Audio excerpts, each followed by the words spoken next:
அனைவருக்கும் அன்பான வணக்கம். இந்த நிகழ்ச்சியில் நாம் இந்த 2024ஆம் ஆண்டின் தமிழ் புத்தாண்டு ராசி பலனை பார்க்கலாம். மங்களகரமான ஸ்ரீ குரோதி வருடம் பிறப்பு இந்த சோபகிருது ஆண்டில் பங்குனி மாதம் 31ஆம் நாள் சனிக்கிழமை 13/4/2024 சுக்லபட்சம் சஷ்டி திதி மிருகசீரிஷம் நட்சத்திரம் சித்த யோகம் கூடிய சுபயோக சுப தினத்தில் சூரியன் உதயாதி நாழிகை அதாவது இரவு 8:10க்கு விருச்சிக லக்னம் மிதுன ராசியிலும் மிருகசீரிடம் 3ஆம் பாதத்திலும் இந்த குரோதி வருடம் பிறக்கின்றது. பிறக்கும் போது செவ்வாய் மகாதிசை இருப்பு 2 வருடம் 7 மாதங்கள் 16 நாட்கள்.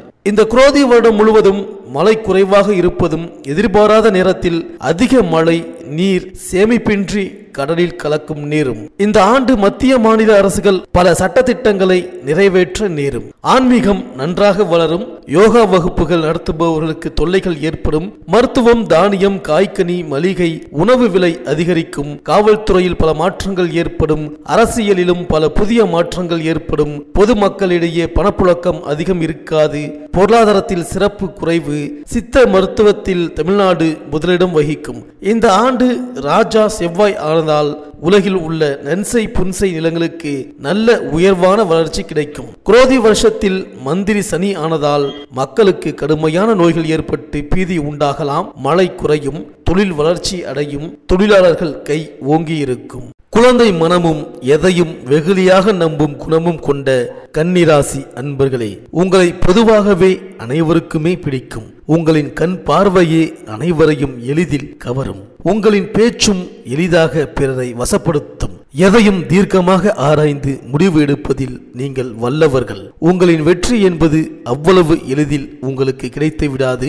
எதிலும் போராட்டம் என்பது இருக்கும். வாழ்வில் படும் கஷ்டங்களை யாரிடமும் எளிதில் கூற மாட்டீர்கள். அதனாலேயே உங்களின் நண்பர்களே உங்களை புரிந்து கொள்வதில் சிரமப்படுவார்கள். அறிவில் சிறந்த புதனை அதிபதியாக கொண்டவர் நீங்கள். ஆகையால் திறமையுடன் கூடிய புத்திசாலித்தனமும் கூடுதலாக உங்களிடம் இருக்கும். இருந்தாலும் எப்போதும் இவற்றை மற்றவர்களுக்கு காட்டவும் விரும்ப மாட்டீர்கள். மற்றவர் இவற்றை அறிந்து உங்களை புகழ்வதும் உங்களுக்கு பிடிக்காது.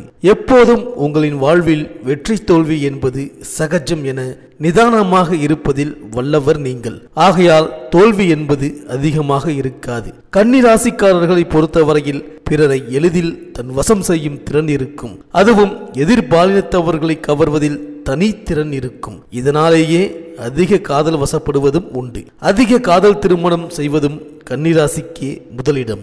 ரகசியம் என்பது உங்களுக்குள் அதிகம் இருக்கும். இருந்தாலும் என்றுமே வெளியில் எளிதில் வராது. அது மகிழ்ச்சியாக இருந்தாலும் வருத்தமாக இருந்தாலும் பொருந்தும்.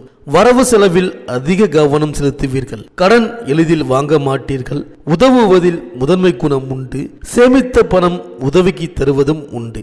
இப்படிப்பட்ட உங்களுக்கு கடந்த வருடம் இருந்த கடன் சுமை பொருளாதார தடை இந்த வருடம் தீர்ந்து நன்மை தருமா என ஆவலுடன் காத்திருப்பது நன்கு தெரிகின்றது.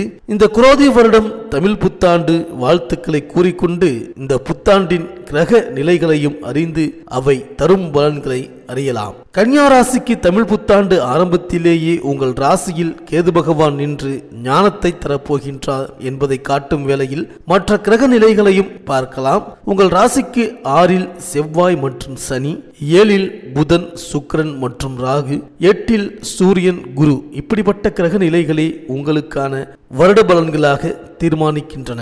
தற்சமயம் கன்னிராசிக்கு 8இல் இருக்கும் குரு பகவான் வருட ஆரம்பத்தில் அதாவது 1/5/2024 அன்று 9ஆம் இடமான ரிஷபத்திற்கு பெயர்ச்சி ஆகின்றார். அது முதல் நீங்கள் பட்ட வேதனைகள் சோதனைகள் நீங்கி நல்ல மாற்றம் வரும் என்பதில் எந்த மாற்று கருத்தும் இல்லை. ஓடிப்போனவனுக்கு 9இல் குரு என்பார்கள். அதற்கு ஏற்ப உங்களுக்கு நல்ல நல்ல மாற்றங்கள் உருவாக போகின்றது. சனி பகவான் உங்களின் ராசிக்கு 6ஆம் இடத்திலேயே இந்த வருடம் முழுவதும் இருந்து பலன் தர இருக்கின்றார். ராகு உங்கள் ராசிக்கு 7ஆம் இடத்தில் அமர்ந்தபடியே இந்த வருடம் முழுக்க பலன் தர இருக்கின்றார். உங்களின் ராசியிலேயே கேது பகவான் அமர்ந்து பலன் தரப்போகின்றார் என்பதும் இங்கு குறிப்பிடத்தக்கது. இவர்கள் 4 பேரும் அதிக காலம் இருந்து பலன் தருவார்கள் என்பதும் கவனத்தில் கொள்ள வேண்டும். சனி பகவானுக்கு 6ஆம் இடம் சிறப்பானதுதான். ஸ்தான பலம் பெற்ற கிரகமாக இருந்தாலும் 6 மற்றும் 8ஆம் இடங்களுக்கு வரும்பொழுது சம்பந்தப்பட்ட நோயின் தாக்கங்களை தர தவறுவதில்லை என்பதையும் கவனத்தில் கொள்ள வேண்டும். திருமணத்திற்காக காத்திருந்த கன்னியா ராசி அன்பர்களுக்கு இந்த தமிழ் புத்தாண்டான குரோதி வருடத்தில் திருமணம் நடக்க அதிக வாய்ப்புகள் உள்ளது. தற்சமயம் நடப்பு தசாபுக்தி சிறப்புடன் இருக்கும் மனிதர்களுக்கு நிச்சயம் திருமணம் நடக்கும். பரிகார நிவர்த்தி உள்ள ஜாதகர்கள் உங்களின் குடும்ப ஜோதிடரிடம் அணுகி உரிய பரிகாரங்கள் செய்தால் நிச்சயம் திருமணம் நடந்தேறும். மேலும் கன்னிராசியினர் மற்றொரு கவனிக்கத்தக்க ஒரு விஷயம் உள்ளது, அதையும் இங்கு காண வேண்டும். திருமண முறிவு ஏற்படுவதில் கன்னிராசிக்கு அதிக பங்கு இருக்கின்றது. ஆகையால் ஏற்கனவே திருமண வாழ்வில் மனமுறிவு ஏற்பட்டு அடுத்த திருமணத்திற்கு ஏங்கிய நபர்களுக்கும் மறு திருமணம் நடைபெற வாய்ப்பு உள்ளது. ஆகையால் காற்றுள்ள போதே தூற்றிக்கொள் என்ற பழமொழிக்கு ஏற்ப பலன் பெற்று நலமுடன் வாழ்வீர்கள். கன்னி ராசியினரின் தொழிலில் இதுவரை இருந்தது போலவே கூட்டு வியாபாரம் தொழில் சிறப்பாகவே செல்லும். விவசாயத்திலும் நல்ல முன்னேற்றம் இதுவரை இருந்தது, இனிமேல் கவனமாக இருக்க வேண்டும். நிலம் சார்ந்து அதுவும் ரியல் எஸ்டேட் விவசாயம், விவசாய நிலம் என உள்ள துறையினருக்கு எதிர்பாராத நேரத்தில் திடீர் சரிவை சந்திக்க நேரிடும். குடும்பத்திற்காக திடீர் செலவுகள் ஏற்படும், திடீர் கடன் ஏற்படும், நண்பர்களின் எதிர்பார்ப்பும் அதிகரிக்கும். அதே வேளையில் புதிய மாற்று மதத்து நண்பர்களின் பழக்கமும் ஏற்படும். கணவன் மனைவிக்குள் ஒற்றுமை என்பது சற்று குறைவுதான். ஆகையால் கருத்து வேறுபாடு அதிகமாக உருவாகும். எதையும் மனதார பேசி தீர்ப்பது நல்லது. குழந்தை பாக்கியத்திற்காக இயங்கிய மனிதர்களுக்கு இந்த வருடம் புத்திர பாக்கியம் கிடைக்கும். LIC மற்றும் சிட்பண்ட் நிறுவனத்தில் பணிபுரியும் மனிதர்களுக்கு அதிக வேலை பளு மற்றும் திடீர் பண நெருக்கடி வர வாய்ப்பு உள்ளது. கவனமாக இருக்க வேண்டும். அரசியலில் மற்றும் அரசியல் சார்ந்த துறையில் இருப்பவர்கள் அதிக சிரமத்தின் பேரிலேயே முன்னேற்றம் அடைவீர்கள். சினிமா மற்றும் கலைத்துறையினர் அதிகம் பெயர் பெற்றாலும் அதற்கு ஏற்ப ஊதியம் கிடைக்காமல் மனவேதனையில் இருக்கும் சூழல் இருப்பதால் எதிலும் எப்பொழுதும் கராராக இருந்து காரிய சாதனை செய்வதில் கவனம் வைக்கவும். ஆசிரியர் மற்றும் கோவில் பூஜை ஹோமங்கள் மற்றும் அறநிலைத்துறையில் இருப்பவர்களுக்கு நல்ல மதிப்பும் கூடுதல் வருமானமும் கிடைக்கும் காலம் இது என்றே கூறலாம். மாணவர்கள் படிப்பில் அதிக நாட்டம் என்பது குறைவுதான். ஆகையால் ஒன்றிற்கு இருமுறை பாடத்தில் கவனம் செலுத்தினால் மட்டுமே மதிப்பெண்கள் கூடுதலாக பெற முடியும். கன்னிராசியை பொறுத்தவரையில் குரு சனி தசை நடக்கும் மனிதர்கள் தசைக்கான உரிய பரிகாரங்கள் செய்தால் அதிக இன்னல்களை தவிர்த்து வாழ்வில் கூடுதல் மகிழ்ச்சி அடையலாம் என்பதை நினைவில் கொண்டு செயல்பட்டால் வாழ்க்கை வளமாகும். வெளிநாட்டில் வேலை மற்றும் படிப்புக்காக முயற்சி செய்யும் மனிதர்களுக்கு மிக நெருக்கடிகள் மிகுந்த காலகட்டமாக இருப்பதால் எதிலும் அதிக கவனத்துடன் செயல்படுவது நல்லது.